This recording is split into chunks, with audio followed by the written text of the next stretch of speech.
in the role of the European Council in the economic crisis and the euro crisis, and I'm just going to tag something on a little bit there as well. Do you think it's been effective?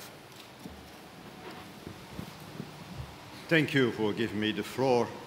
When I was freshly elected in November 2009, I saw the German Chancellor, and she said, "What will you do in the period between two European councils?" Because we have only 4 European councils a year. That's not a lot of work, 4 councils a year. What will you do between those two councils? So I answered her a week ago that I had something to do with the Greek crisis, the euro crisis, and so on. But you know, in 2008, we started with a financial crisis. It became an economic crisis, a recession. Afterwards, it became a budgetary crisis, and the budgetary crisis ended in some way of a monetary crisis.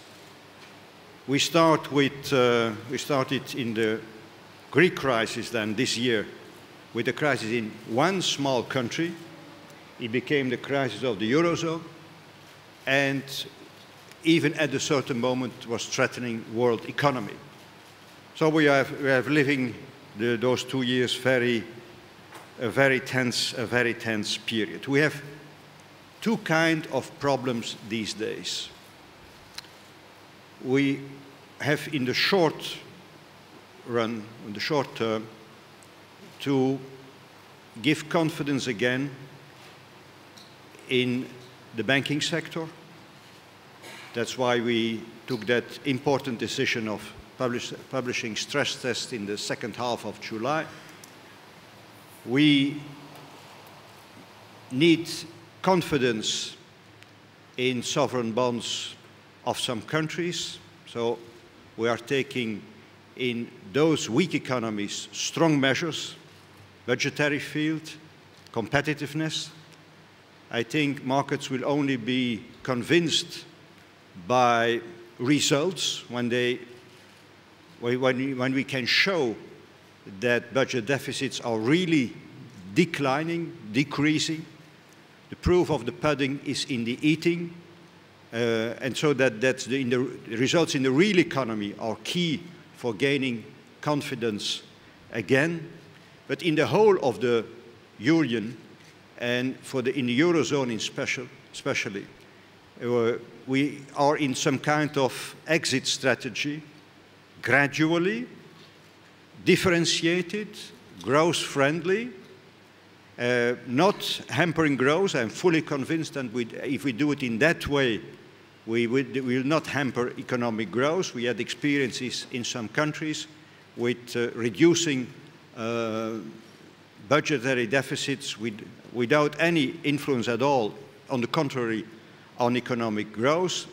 Again, the key word is confidence, because if consumers see that public deficits are declining, they are declining also their precautionary saving and stimulating growth.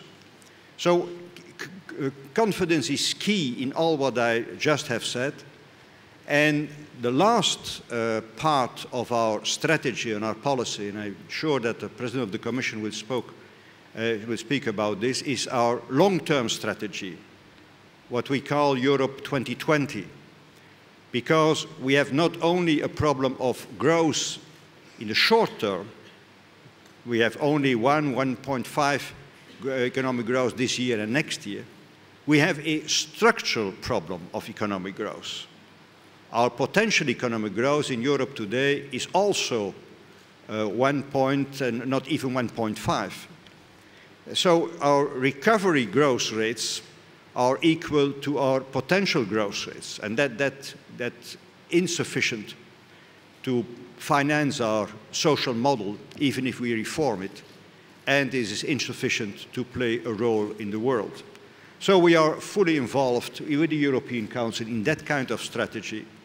The European Council is giving, according to the treaty, the big orientations, give impulses of course, on proposals of the European Commission and with a lot of implementation by the member states. But the European Council feels is in some kind of ownership of short-term and longer-term economic strategy. And that was my answer on the question, what are you doing between two European councils?